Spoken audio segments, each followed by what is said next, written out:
Um, so yeah, to get started, as people kind of call in, I just wanted to kind of get your feedback on some of last year's events. So is anyone willing to share? I think most proms were canceled in general last year. Did anyone try to have like a virtual prom last year, maybe?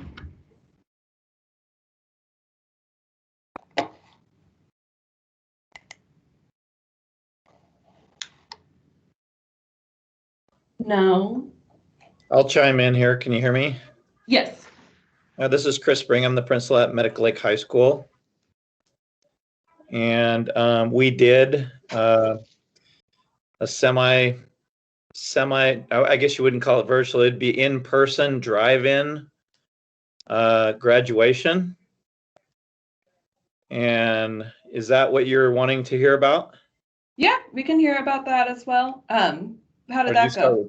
Or did you start with it went tremendous. We actually were able to do it on our football field, under the lights, fireworks, different things. Had a great plan with golf carts that moved our kids around, at 6 feet different, or obviously 6 feet apart.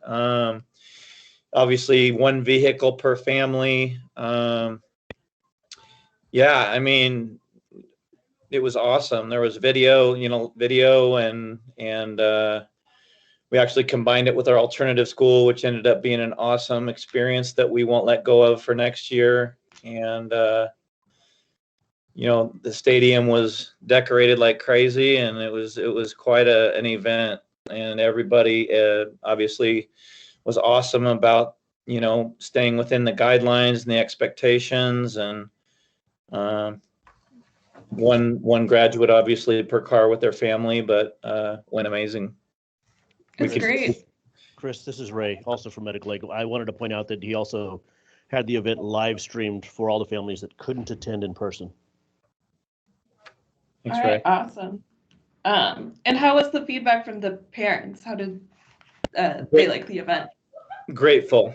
I mean, you saw what schools were, what graduation was minimized to last year throughout the Spokane, county. And yeah, we felt like, the platform that we created gave our kids as much of a celebration as we possibly could. Right. Yeah. It sounds like you guys made the most of what you had, which is awesome. Were there any sort of? I know that a lot of other schools have had drive-in or drive-through graduations. Does anyone from other school districts want to talk about how their graduation experience went?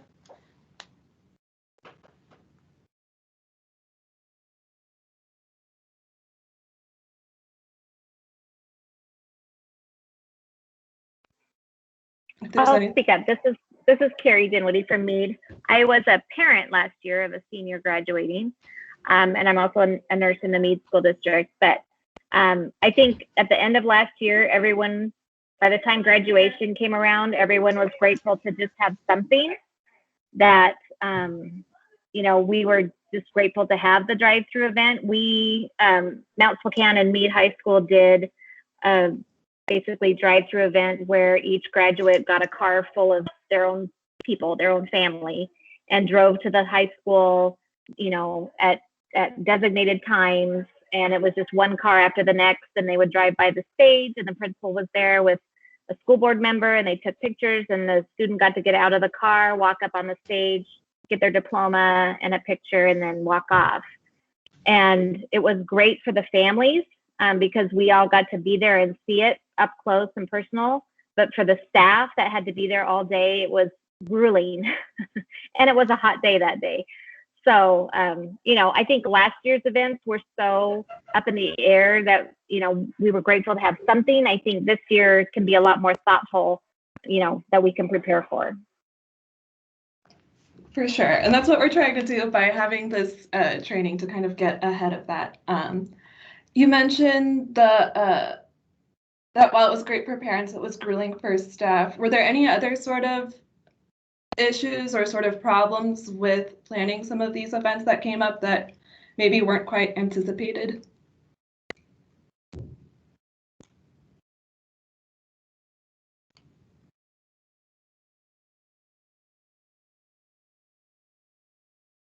Or did all of the events run smoothly without any issue? Issue we ran into at Medic Lake was weather. We got hit pretty hard with a storm that night, but it ended up stopping and allowing us to proceed. But it was, you're always at the mercy of weather when you're outside. Right. Yeah, some things we just can't control. Weather and COVID, it feels like.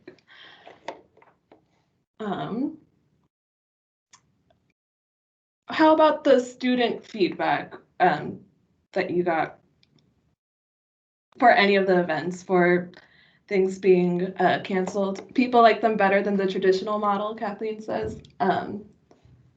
Kathleen, do you want to expand on that?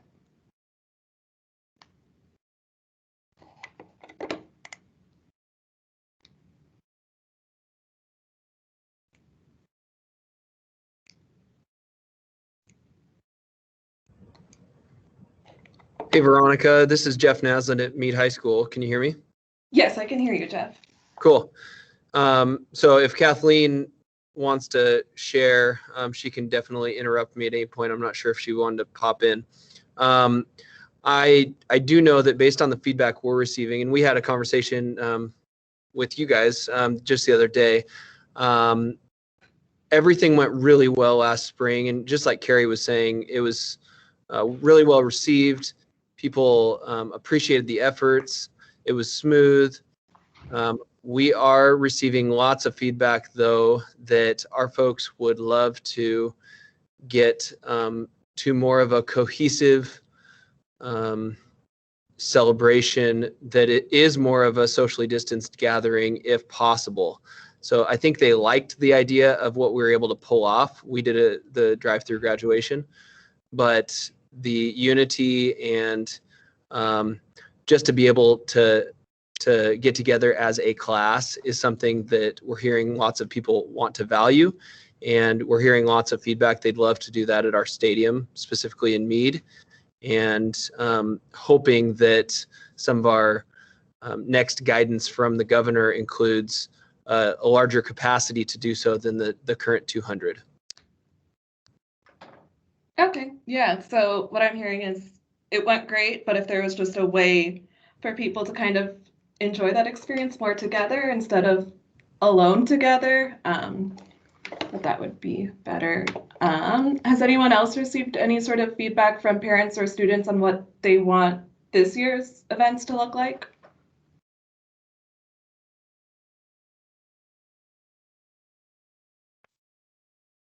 Yeah, Veronica, this is Rebecca Hansen at All Saints Catholic School, and we're in pretty much the exact same boat.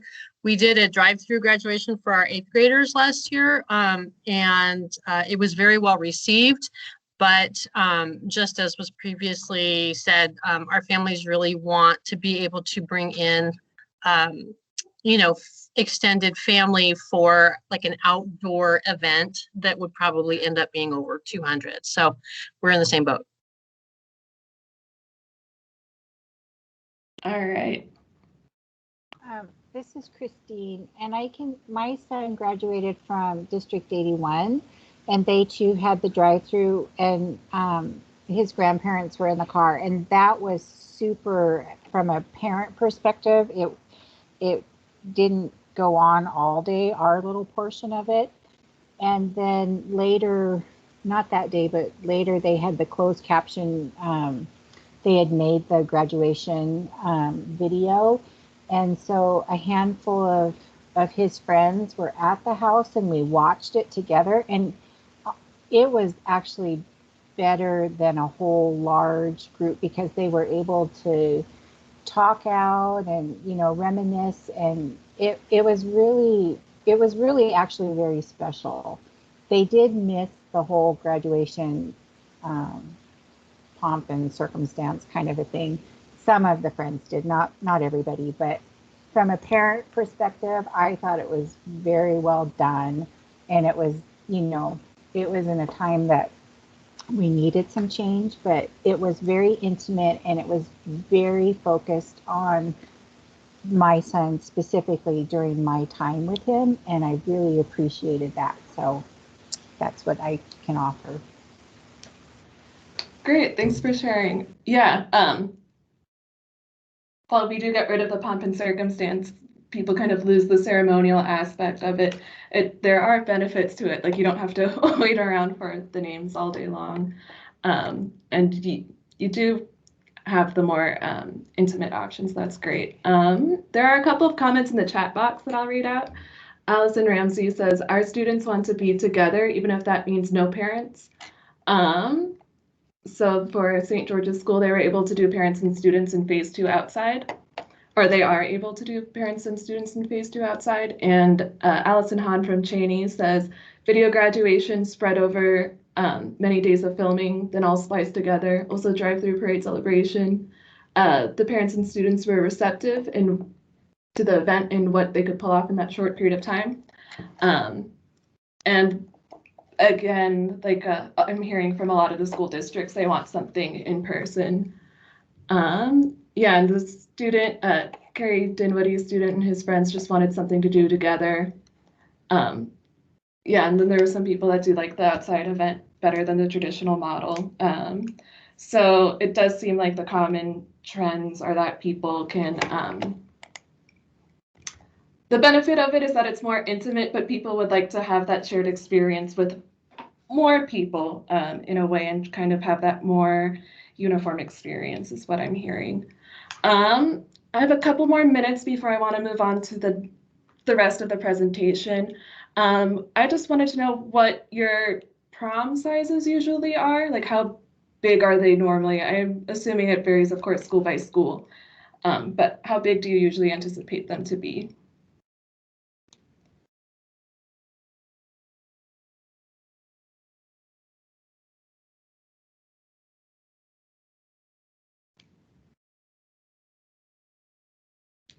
Around 400 kids from Meade. Usually 225 to 250 at Medical Lake. All right. Yeah, thanks for answering that. At East Valley 200 plus. Okay, so they're not extremely high numbers. They're not like in the thousands. So this is a fairly manageable size. East Valley 200 plus. All right, good to hear. Thanks for that feedback, or for answering that. It just kind of helps to know what I'm trying to put out ideas for what we can do and what is possible. All right, so moving on, I've read a bunch of quotes and little blurbs from students from various news sources. This one here is just the one from New York Times because I had the nice pictures with them and I felt like it was the most cohesive, talking about prom. And I'm not gonna read out all of the quotes, but some common themes that I found in looking at these different sort of student profiles on all of the canceled events last year was that they were, you know, anticipating these events for a really long time, like since they started watching movies, and it's a big disappointment to have that canceled, that there's a loss of control because a lot of students were involved in planning it and having that, you know, kind of fall through when it wasn't their fault, just felt disappointing to them. And a lot of people were saying that they wanted at least some sort of ceremonial aspect, like taking photos with their friends or going out to a dinner or walking across the stage. Some other things that I found in looking at these student profiles is that also would say things like, you know, I was going to invite a guy to go to prom with me, and what if we get married now and we never went to prom together? And another kid was talking about, oh, maybe he's going to be prom king, and he was saying, oh, I envisioned the whole room cheering my name and chanting my name. So I think that just goes to show that students have, even without COVID, big expectations for these events. And even though it just sounds like a dance to us in their heads, of course, it's a big deal. So keeping students in mind, because that is what these events are about ultimately. It's about the students. So keeping them in mind in our planning, we're going to go into our planning approach. So just make sure that you're transparent with them. Try not to set up false hopes or expectations. I know that there's a lot of hope that we're going to go into phase 3 or that phase 3 might look like like how things did before COVID. And we simply don't know. So just keep them informed as early as possible, which I know is difficult because right now it's already March. But just being able to give them that time to process and cope with this kind of disappointment.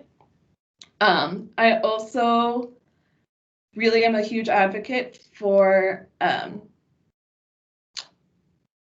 teen empowerment, kind of. So just being able to involve youth as much in the planning as possible. They've just had they're in the process where they're trying to become an adult, right? That's what prom and graduation and all of that's about.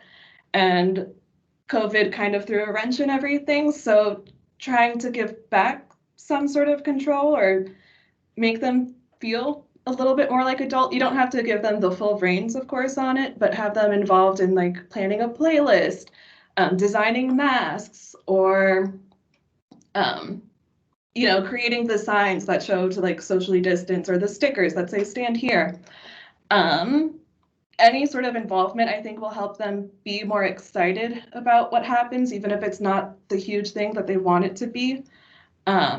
And if it feels like it's theirs, they're probably going to be more likely to participate and more excited about the event.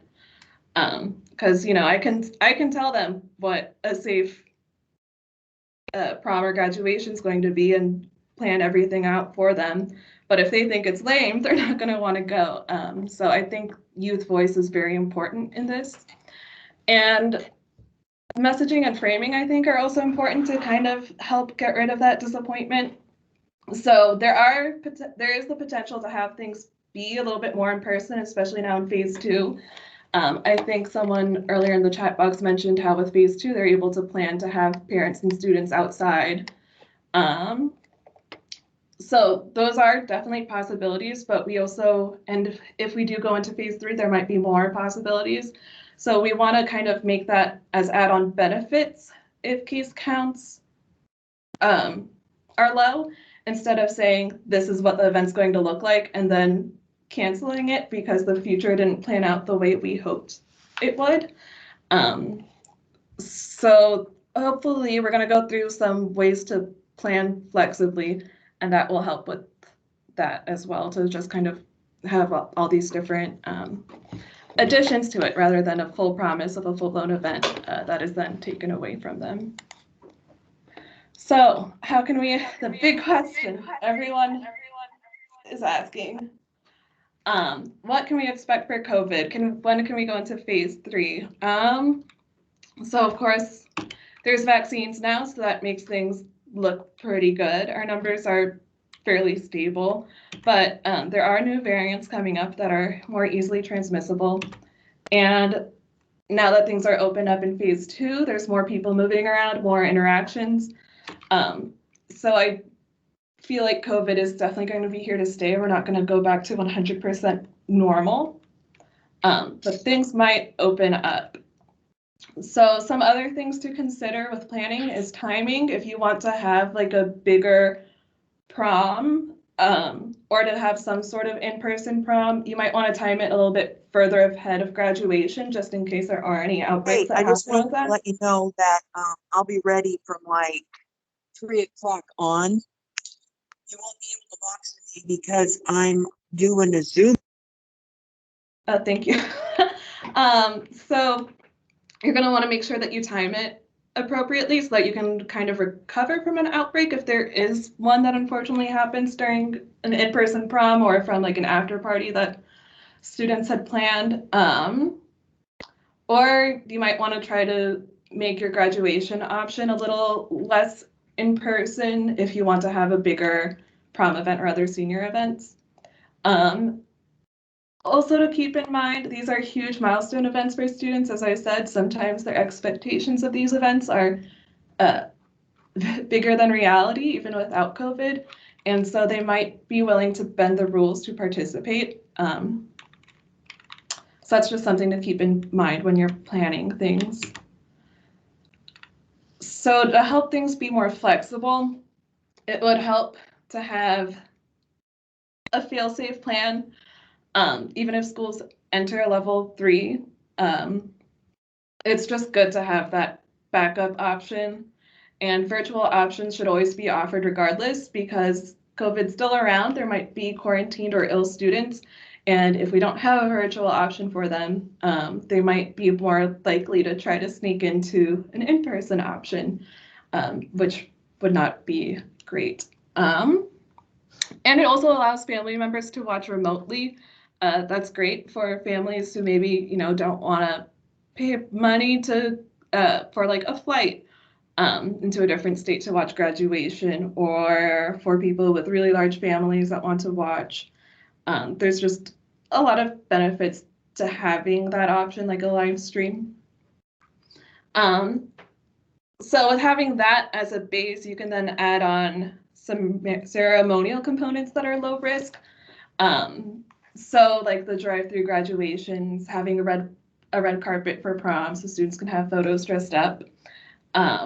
And in talking with some of the school districts, it looks like there's some senior events that might be easier to manage, like a senior breakfast. And I feel like you could probably take that and adapt it to a prom as well, like having a prom dinner, or having a prom dinner and the red carpet. So having lots of different small activities, I think could be a good way to approach it.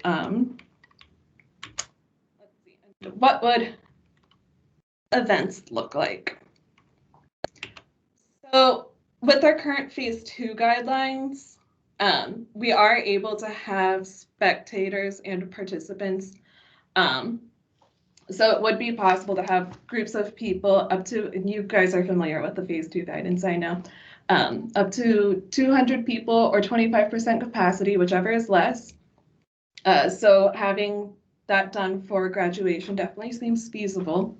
The things that are unlikely to change if we do enter a phase 3 are the masks, the physical distance of 6 feet, ventilation guidelines, hand and environmental hygiene guidelines, and then of course you would still need to contact trace if there is a positive case that happens to pop up.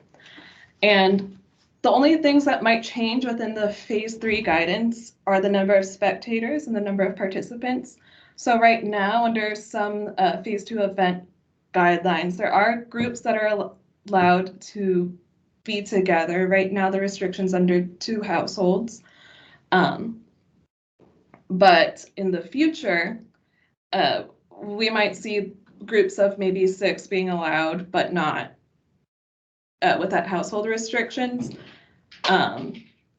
So you would want to make whichever plan you have be flexible to kind of accommodate changes in number of spectators and number of participants, because that's really going to be the only thing that, or the bigger things that change as far as planning goes.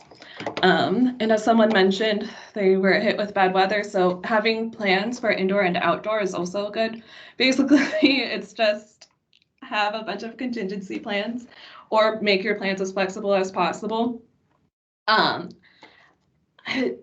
I don't know how likely it would be that we would end up back in phase 1, but it's always good to prepare for that. And of course, having the safest plan possible is the best to just minimize cancellations and disappointments. But I would say if you were choosing to plan an event and keeping it within the phase 2 guidance, you're in a pretty good spot. I can't predict the future or guarantee anything, but I would say that that's pretty good. Just make sure you have a fallback plan lined up. So crowd management. Here I have photos of different crowds during COVID, and you can see that even though they're wearing masks and everything, it's really difficult to manage a crowd. So up here, the graduates in the blue, they're distanced, but sometimes they break distancing to be able to, give their friend a handshake or hug their friend or something. And in the bottom here, they're spaced out side by side, but ideally I'd like to see them also front to back spaced out more. So they're still pretty crowded, and it's kind of hard to tell for some of them. Like there's this in the front row, a woman that's kind of closer. Are they in the same household? We don't really know. And looks like there's no real markers there, so it's hard to tell if they are like 6 feet apart. And how easy it is for them to go back and forth. And then the big crowd on the right, everyone's wearing masks, but they're not super distant. It looks like they're waiting around for something. I'm not 100% certain what the context was of this photo. Looks like they're waiting for something. They're not all distant. Some of them aren't even wearing masks. It's just the bigger the numbers, the harder it is to control a crowd. And a part of that are a lot of bottlenecks that can happen with crowds. So at entrances and exits, bathrooms, parking lots, and stairwells and elevators, and making sure that those spaces are clear, either by trying to time your event to reduce crowding at entrances and exits, so like staggering start times and end times, spreading porta potties out throughout the facility, or having those little 6 feet stickers on the floor to make sure that people are spaced out while they're waiting for bathrooms. Figuring out a way to make sure that people are being distanced in the parking lots as well, and same with stairwells and elevators. Another thing with having a lot of people at an event, the risk of COVID transmission is increased because while we may have these measures in place, it's more difficult to ensure that everyone is adhering to these measures. It also can complicate contact tracing, especially if they're coming in from out of state. So if anything does happen, it just becomes a bit messier, a lot messier actually, because then, they might be seated in one place, but then they were waiting in line in the bathroom, and who knows who was in front of them or behind them. It's really difficult to sort of tell. And one way around this is to keep numbers small, so trying to cohort things. So if you wanted to cohort it within different, like cohort for different graduation events, so that you can accommodate the 200 spectators or the 200 people capacity, that would be best. Or if you wanted to have multiple small events with consistent pods that can be spread out over multiple days or as a rotation in one day, you can still have that big in-person event that is so safely distanced, but you would just want to kind of make sure that that ultimate number is smaller and more manageable. And then if we do enter into a phase 3 and you are allowed to have more people there, then you can just try to combine events. So it sounds like for prom, most people are within 200, 400, so that could possibly be some sort of event that's separated with 200 people events. And then if a phase 3 happens, whatever the phase 3 guidelines looks like, it could be merged into one. So there are possibilities within the phase 2 guidance for having in-person options, for having that camaraderie between students that can then be flexible if we do enter a phase 3. And the next bit, for the next 30 minutes, I just kind of want to walk through different scenarios, because I know that a lot of what I've said isn't necessarily prescriptive, because it's difficult to plan which phase we're going to be in the future. But I just wanted to walk you through the similar kind of process that we go through in thinking about which events are possible and which ones aren't. And so there's this disclaimer here that I'm not guaranteeing any of these options. These are just things that we can kind of talk through and think about. So feel free to speak up and unmute yourself, or type in the chat if you feel more comfortable with it. But we're going to go through some issues that might come up, and some of them I think have been mentioned by you earlier in the chat. So the first one, what if students want to dance? What are some of our concerns with that? And this is me asking you, it's not a rhetorical question.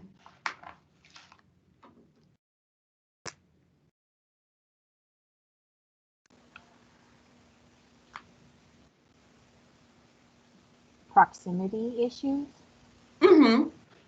Right, proximity. You might not be able to control the 6 feet distance. I think even some schools that try to prevent students from grinding or whatever have a difficult time doing that. So I can imagine that 6 feet would be a big ask. Are there any other concerns that might be there with dancing?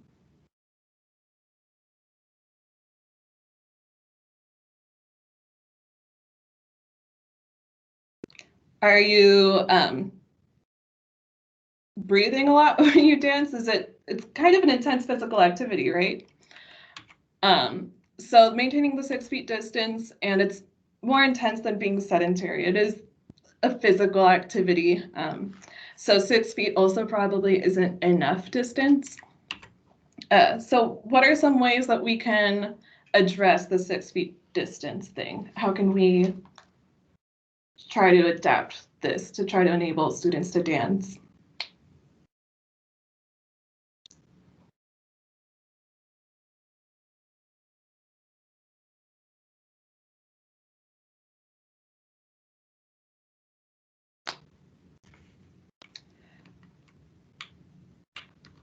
So it would be kind of difficult. You would need virtual, like one option would be a virtual dance party. And I've seen some examples online of students setting up like TikTok dance competitions. So this is where I think a student voice would be useful in planning.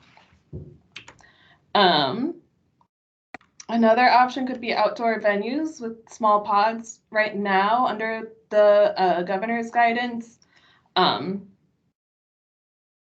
people are allowed to go out in groups with 2 households. So that's a possibility, but what are some potential issues with that?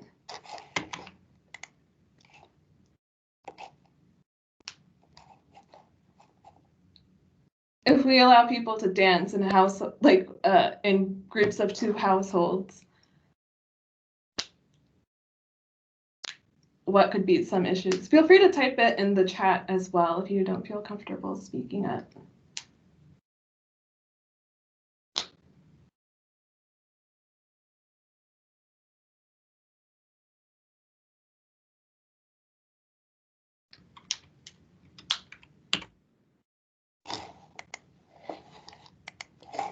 All right, so for this next one, I will make you guys, or not, I will, for this next one, I have this issue, but I don't have a solution for this issue. So this is something that we can brainstorm together. So even if you had groups of 2 households maintain dancing in a place, it's kind of difficult to maintain distance between groups. According to phase 2 guidelines, according to phase 2 guidance, 6 people are allowed on a dance floor at a time, but they have to wear masks and it has to be distanced. So there may be ways around that. I don't know if anyone has any sort of idea that they want to bring up now, or if they'd rather just sit on it.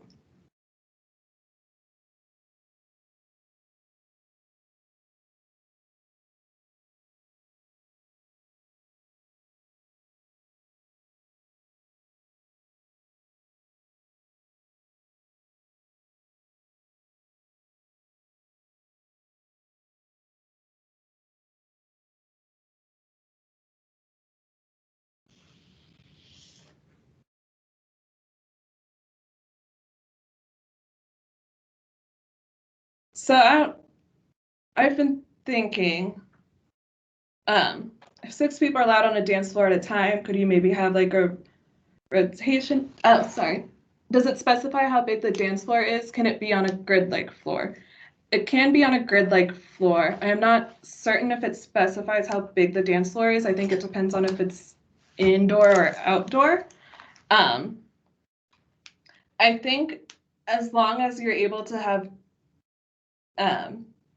I think as long as you're able to have 6 people 6 feet apart on the dance floor, it should be fine. And then of course it doesn't, and then if people are allowed to group together in households, maybe you could have 6 couples dancing on a dance floor at a time. It really requires, but then you'd have to kind of figure out other add-ons to make it a little bit safer. Maybe if there's physical barriers between the people, in addition to everything else that works, or barriers between cohorts. I don't have a real answer. And every prom, of course, is going to look different, and it looks different based on what facilities you have available to you. But these are just some things that this is the guidance, and there might be a way to make this possible. Like, let's say if you have an event that's a dinner, and then they can rotate from the dinner to the dance floor, but then if it's only 6 people, they might not be interested in dancing with only 6 people. So again, this is just a bunch of, this is the thought process that we walk through for things like this and in trying to plan it. And I think that this is where student voice might be very valuable, because they're able to kind of say what they think's cool. Like if those TikTok dance competitions are actually really cool and a lot more fun than only dancing with 6 people at a time, 6 feet apart, then maybe that might be something that they're more interested in. And so that's something to consider. Yeah, so for the next. Veronica, just to clarify, that 6 people on a dance floor, I think that comes from the governor's wedding. Yes, guidance, wedding, doesn't it? Yeah, it goes under weddings, funerals, and events. Right. So we'd probably have to clarify that could apply to this. We'd probably have to get some concurrence from the governor's office.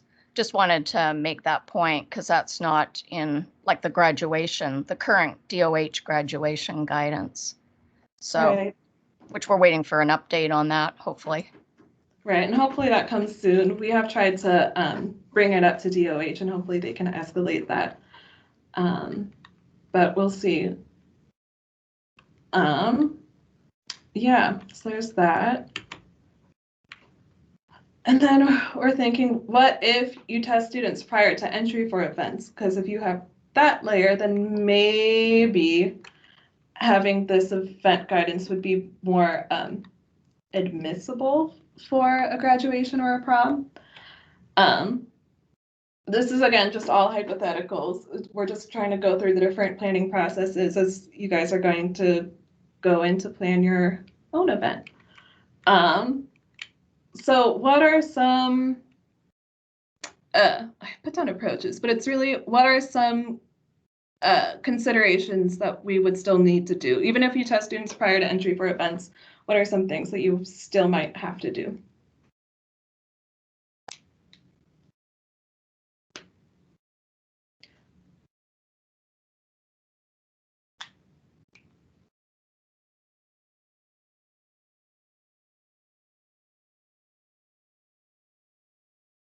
Would we allow everything to just be like back to normal if you test students prior to entry for events?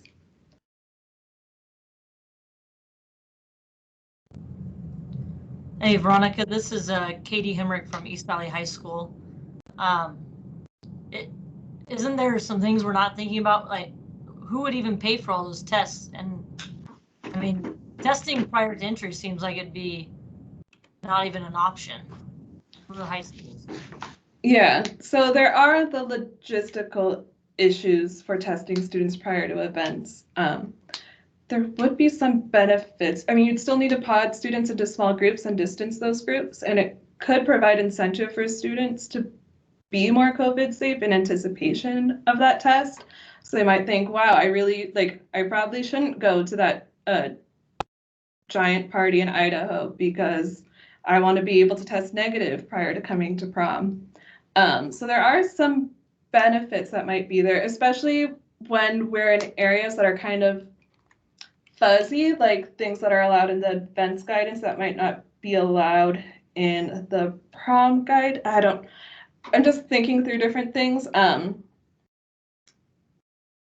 For the logistics, I know that some schools are working on trying to get tests, and it's something that it might be possible to consider depending upon what this governor's guidance looks like when it comes up.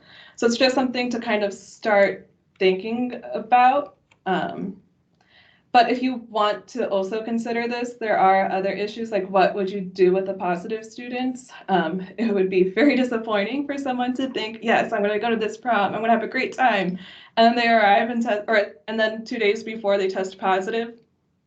So you kind of need to think about what to do with them so that they're not disappointed and sad. So having a virtual prom option or some other sort of condolence option for them, to make it sound as interesting or fun as a prom.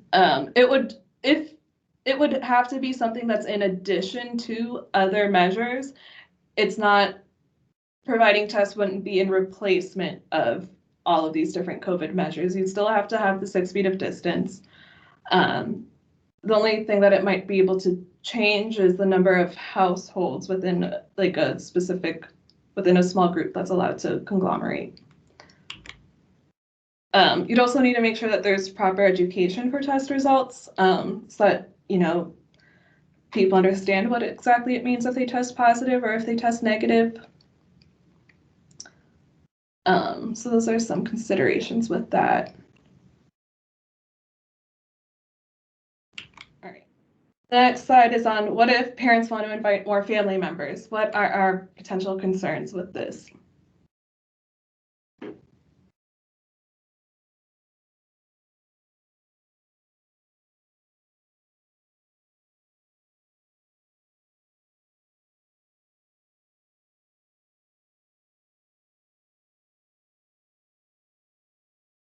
What is the worry of having additional family members come in from, let's say, out of state?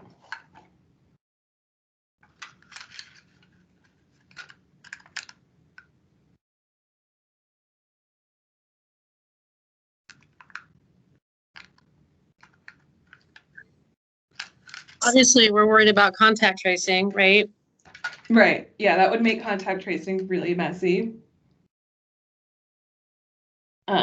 It might be difficult to track them down if they're not around.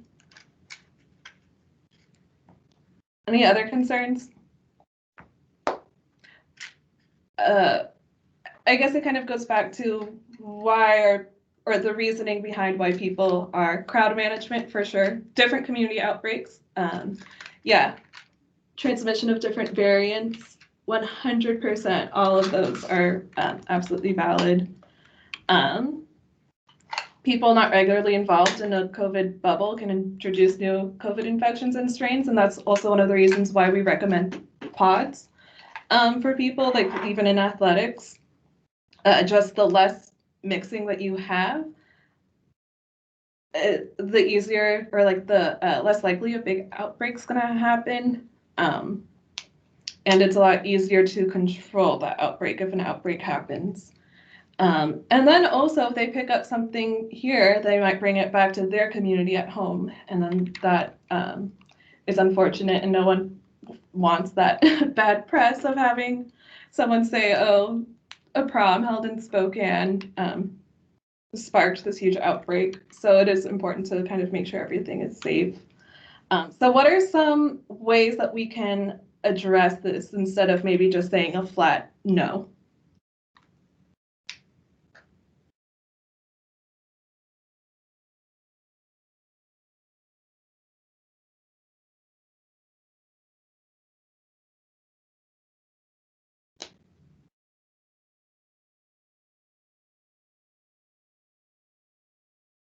How can we include more family members or help them feel like they're a part of the process?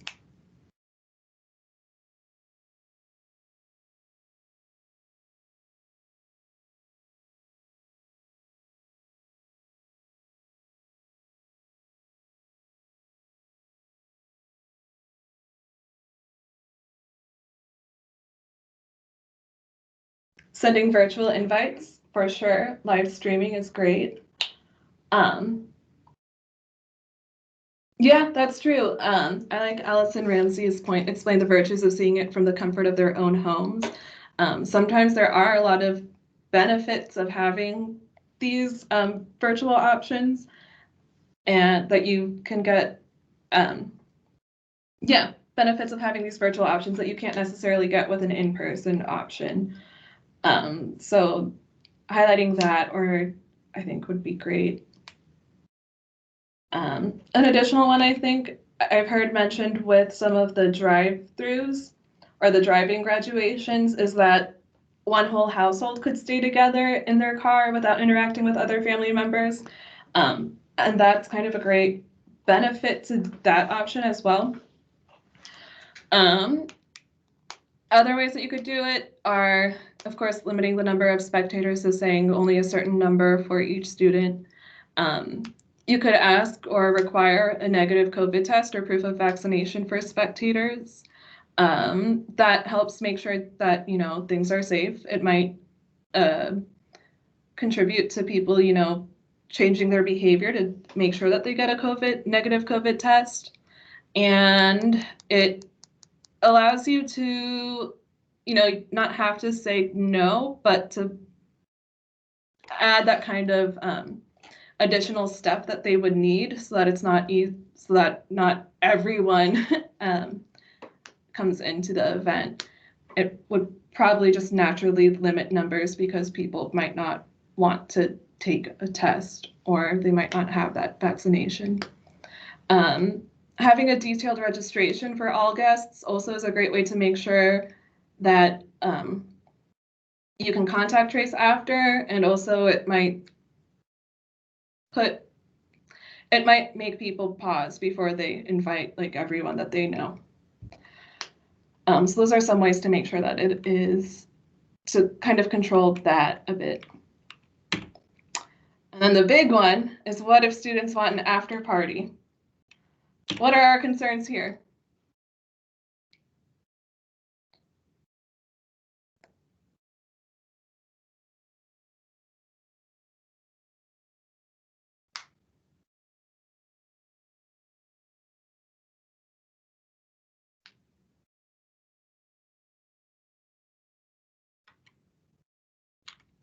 So, student transmission for sure.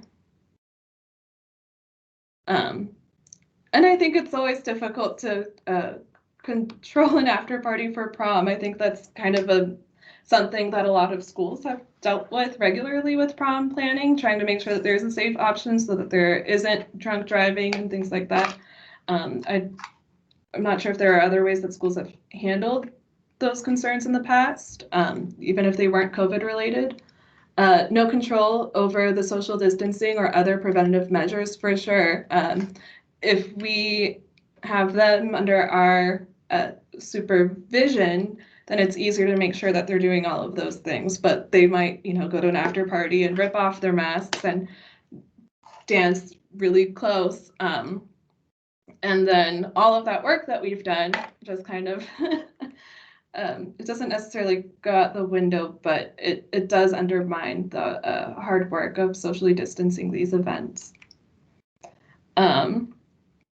Another thing is that if students gather for one event, so let's say you do have let's say a small, a dinner for all 200, 400 students, it's really easy to just move from one location to the next after the main event. Yeah, extremely easy. So what are some ways that we might try to approach this? And I'm curious what schools have done in the past too for safe prom and trying to reduce drunk driving, because I feel like it might be a similar approach, or maybe there's something there that we can adapt.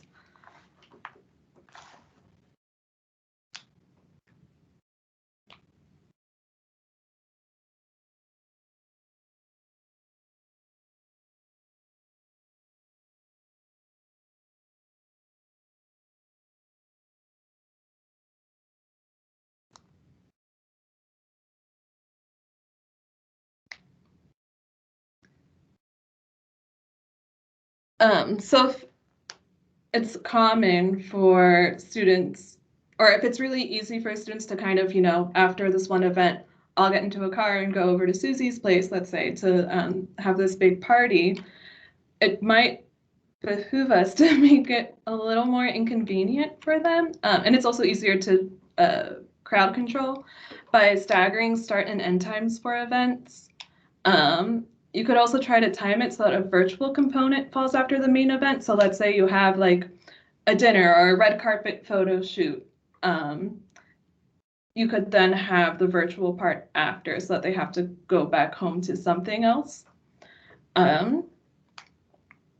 Yeah, and staggering the start and end times for events just makes it a little bit more inconvenient to everyone just hop into a car and go somewhere.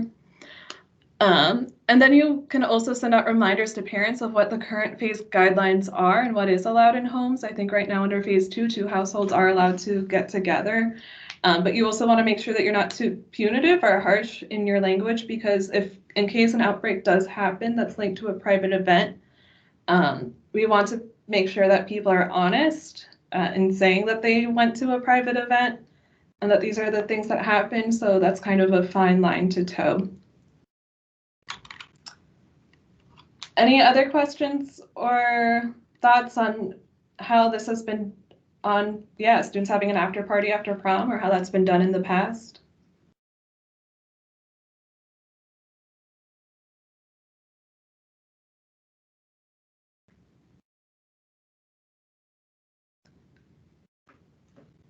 Because I think that's our main intention, was trying to come up with ways to have a safe prom or a safe graduation, is so that students aren't inclined to try to organize something else outside of what we can provide for them. So if there's been any success with that in the past, that would be great, even if it wasn't COVID specific, if it was for other things. Now, I didn't reference a whole lot of guidance simply because we don't know what exactly is going to happen. So I've included the SRHD event planning flow chart in these slides, and it brings you to a link where you can find this flow chart that's pictured here. And it also gives you links to the Governor's Office Roadmap to Recovery, so that lets you know what's allowed in phases 1 and 2 for indoor events, outdoor events, and wedding, funerals, and other events. The numbers for like the capacity that's allowed indoors and outdoors across all of those different guidelines within the same phase seem to be the same. And it also includes the Centers for Disease Control and Prevention Events and Gatherings Readiness and Planning tool. And that is a very useful tool for event planning to try to make sure that you're doing things safe and that, everything can be accounted for.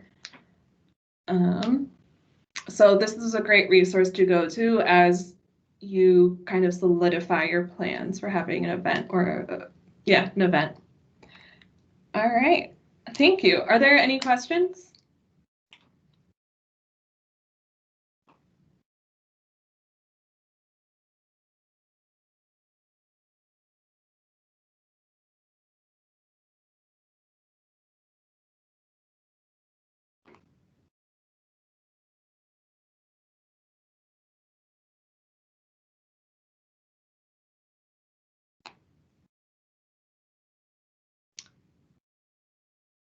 If there are no immediate questions right now, I would also like to ask, what would you like from us to kind of help support you in your planning process for these things?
Is there anything that we could be doing better?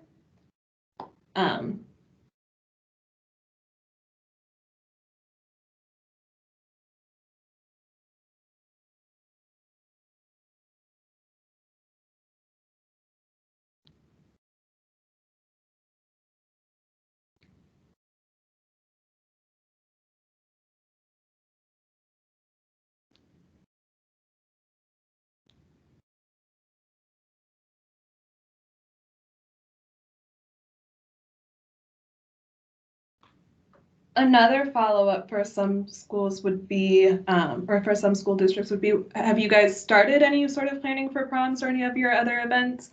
And what did those look like? Are you finding any sort of particular roadblocks or issues that are coming up?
All right, it is 3:30. I'm happy to stay back and discuss anyone's plans or concerns if anyone has them right now.